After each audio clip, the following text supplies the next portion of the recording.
All right, so I'm back with another video, and I'd written down in my phone on my notes. It's like a little text or passage that I came up with in my head, and it basically says that there will be division if they can't see your vision.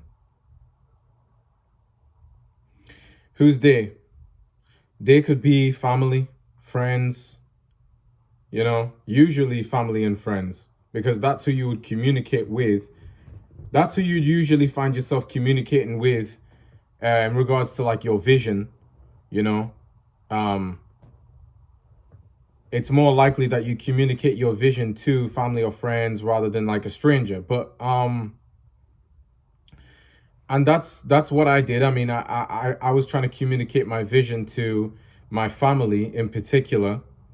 So for me, um, I had to move home, and I had to move away from what was once home to me, um, to another home, and I had to move in with my mom because I was living with my dad, and I've been living with my dad like because my mom, my parents, they're separated, so they had separated in 2020, in the height of lockdown, and during that time I was around like 17, 18 years old, and I got a younger brother, so a couple years younger, so and I was just like, I had a choice whether I was to go with my mom or to stay at home with my dad, and um I chose to stay home because of my brother, who was home,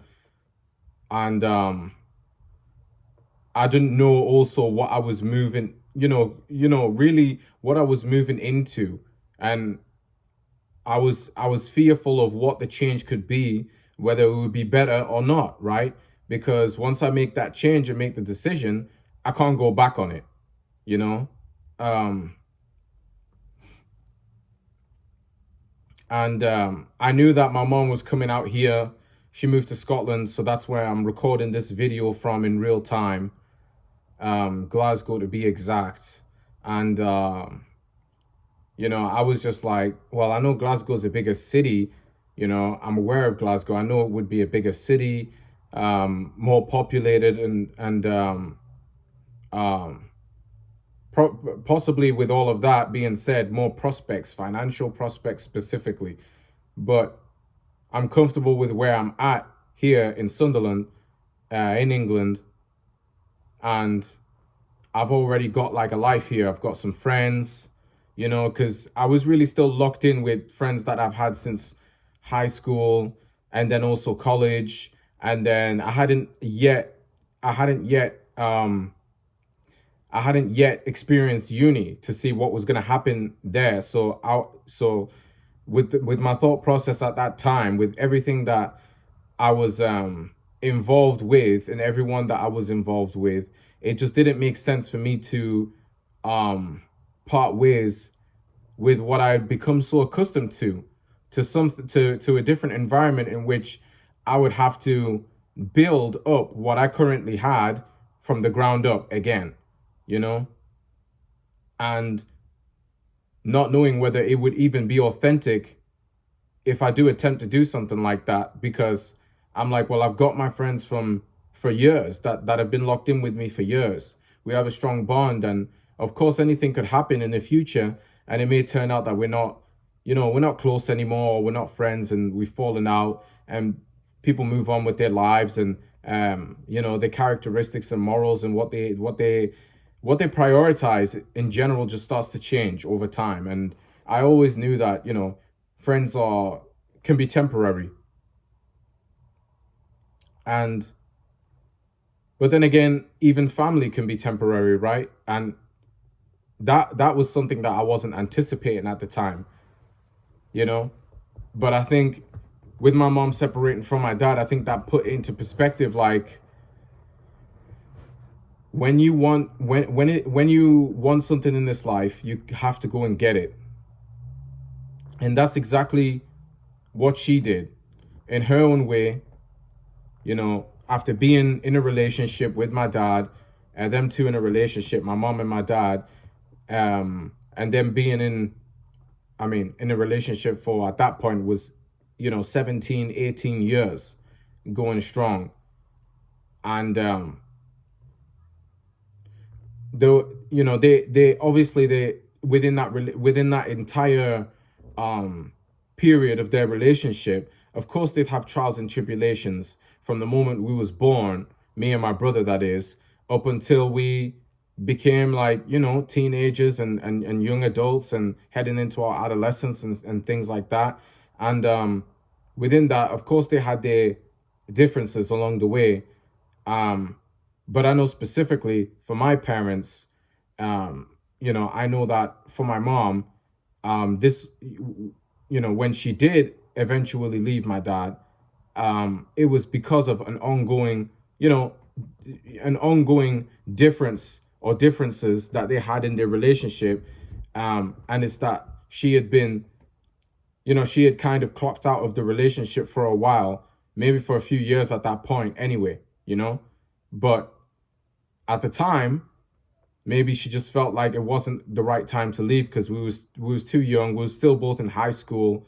So it's like, how you gonna leave two kids that are in high school that don't know how to cook, don't really know how to clean, and all of these basic essential things that define you as an adult, and really just as a someone that doesn't need anybody else, like just as an individual operating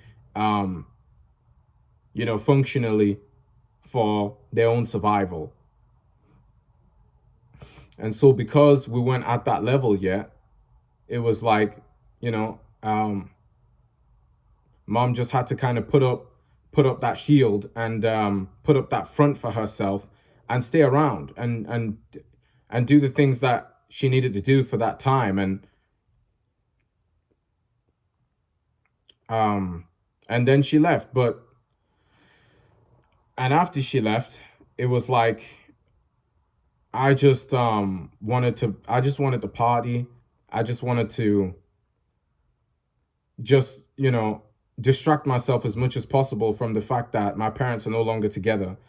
And yeah, the immediate family is broken up, you know.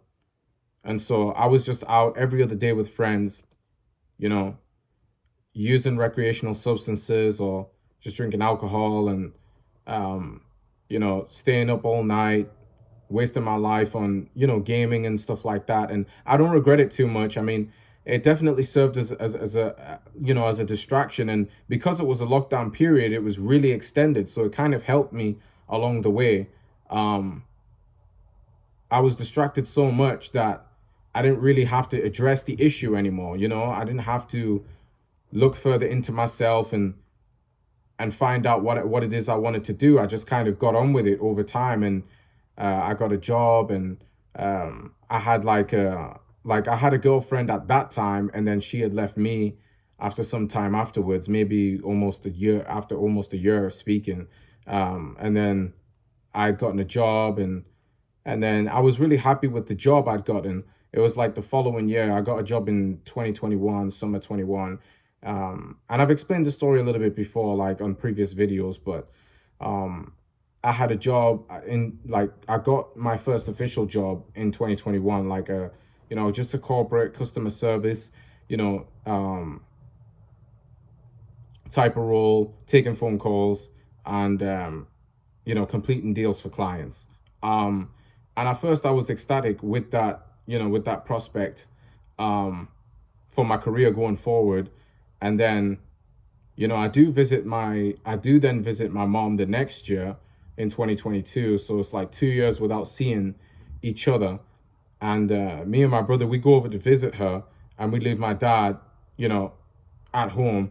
Um, and during that time we're there for like we're there in summer 22, which is over here in Glasgow, where we was in Glasgow for like a month, just us three, catching up as a family for the time that's been missed. And it's like, even though everything is going to go back to the way it was before, after this visit, but at least we've gotten to, catch up with each other and see each other. And so we're just there, and we're just like, I'm just like, yo, this Glasgow city is huge. I haven't lived in a metropolitan city like this before. And it's like I want to stay out here. I see a life for myself out here. I feel like peace when I'm in my mom's house. I don't feel like it's chaos when I'm at my dad's place. And all I want to do is just escape, because me and my dad have a strained relationship about the things I want to do in life going forward. Because for me, working a job was always going to be something temporary, like a 9 to 5 job, because it takes up too much of my time. And in return is, the billionaires, they're giving me crumbs in return for the work that I'm doing to keep their business running. And I just don't feel as if that's really compensating for what it is that I'm providing to the company. We can all have our opinions about that, but that's just me personally. And so I was always interested in business, advertising, marketing, like how can I grow and build something that I can call my own, and not just being able to call my own, but that can actually give me the freedom of time. And if there are any emergencies that pop up, I can attend to them, and you know what I'm saying? And I can be around more like-minded people. Even the workplace environment, I didn't really like it, because obviously I was one of the youngest people at the time when I was 19, working with like 30, 40, 50-year-olds, and they're just tired of their life and they have no soul anymore. And it's like, I can't be like that.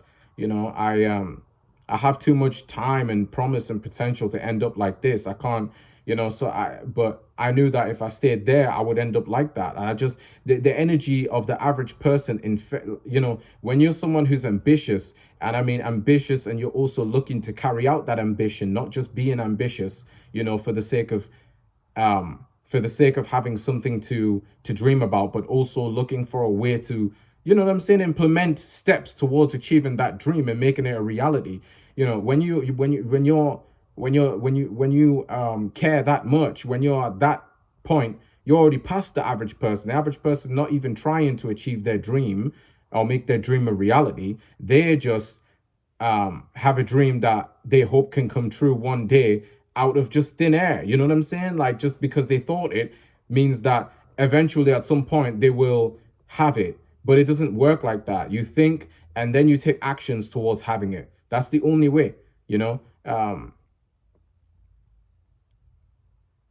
it's like playing the lottery, but instead of actually spending the £1 or however much it is for a lottery ticket, to actually have, to be inserted into the game in which now you have a chance to win out of, and out of a bunch of other participants and contestants. When you don't insert yourself into the game of life, then all you can do is dream, but you also subconsciously know that you'll never achieve if you're not taking an action, right? So it's like playing the lottery, but not actually paying in order to actually play. You need to pay to play. Simple as that. But I think people don't like hearing that. I think people don't like the idea of that, and therefore they complicate it to themselves. They make it more of an issue than it needs to be, when it's very simple. You either put the work in or you don't. And it's like, I was looking to put the work in. I was looking to take the steps and the action. So fast forward a little bit, after we come back home now from the visit, and this is summer 22, and I'm like, wow, I've had a great experience. I've taken pictures and stuff like that. I post on my Instagram. I feel really good. My mom's presence is just very warm and loving and kind and accepting. And it's like, if I can stay over there, if I can find a way to stay over there in the next year or two, that's when my life is going to begin, because I can become my own man. I don't have to worry about the pressure of my father saying, look, you have to take this route if I don't agree with it, and he's a man, so of course he's going to feel offended if he gives me some type of advice, or or journey to follow, and I reject it. He's a man, so of course he's going to feel offended by that, because we have a natural sense for authority. But at the same time, as a man, the natural sense of authority that you have must be applied individually and not socially, not to other people, because I am my own man. So therefore, when you are trying to apply authority of your own onto me, I get offended by that because I'm trying to do the same for myself, but I'm not able to do that within your presence because you're doing the same to me. And I can't, and then there's a clash. Like there's a clash of interest, or you know what I'm saying, like a contrast of interest that's so, and they're so opposite, they're so opposing. My father's telling me the 9 to 5 life is what's going to be your future. I'm telling him like, no, the entrepreneur digital no, like, you know, nomad life, if you will, that's going to be the future.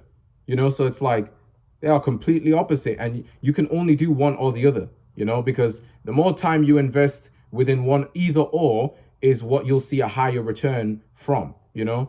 Now if people could say, oh well, you could just do both. Like, why did why did you like leave your job the following summer, and why did you drop out of uni, and well, the thing is, I did those things is because, again, you know I had to free up my time. I had to make a choice. I said, because I was like, I could do those things alongside working a job, but even when I tried to, it was very slim pickings. Like I had a little like Depop page where I would sell, clothing, and I would sell like just used clothes that I'm wearing, like.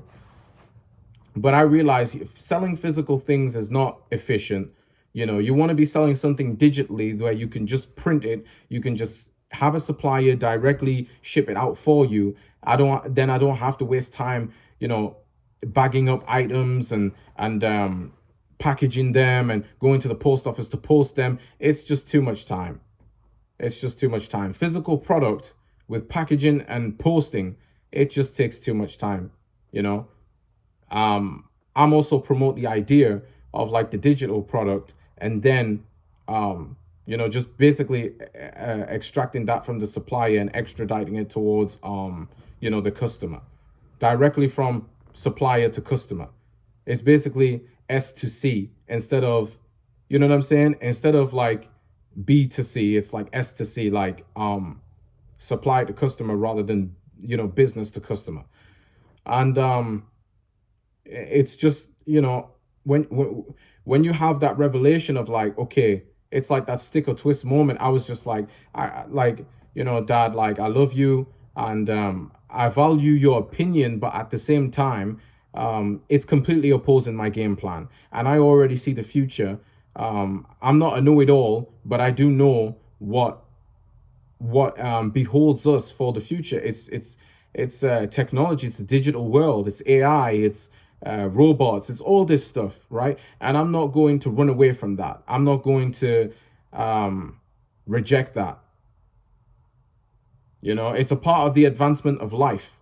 Do I necessarily agree with that? I mean, I don't necessarily agree or disagree. I'm born in this time period for a reason, and I have to just adapt, and I've always viewed my life as like a video game, and that's why I played so many games as a kid. But I stopped. I haven't played games on like PlayStation 4 for 3 years at this point. Like, I turned 20 years old like 3 years ago, and I stopped playing games because I was like, my life is a game. Like, what am I doing? You know what I'm saying? I'm wasting time playing games where my life is actually a game. If I just gamify my life, then it's going to get better, and I won't need to play games at all. I won't need like an escape from reality. I can make reality into the video game, So that's really, I guess, just the gems that I wanted to drop here. It's like, and now I'm living with my mom, and I can be my own man. I don't have my brother, younger brother. I don't have my dad, two men kind of telling me, oh, where I should be, what I should do, when I am me and they are them. And they should focus on what they're doing, and I should focus on what I'm doing. But I couldn't under their presence, right? And I just had to separate myself from that, because then it just creates resentment and negative energy. And again, that compiling on top of itself, it's going to ruin your life. So I had to just start again, and just be like, look, I'm with my mom. She doesn't feel the need to tell me what to do, because she's not a man the way, she's a woman. She's just out the way. She's doing her little things. If anything, she's asking me, yo, what can I do? Like, how do I do this? How do I do that? And I help her if I can and when I can. But other than that, it's good to have peace and quiet and not have men walking around and, essentially just swinging their pieces like a helicopter, glide, and just being like, take this, take that. No, I refuse. You know what I'm saying? And maybe I have before, but that doesn't mean that I need to continue. If I see things a different way now. And when you see things a different way, don't get scared for the fact that people might be like, oh, well, you used to be a certain way, and they try to treat you like the old you, if you have now transcended into a new version of yourself because of the epiphanies that you're having. Like, just keep going. You know what I'm saying? And be you always.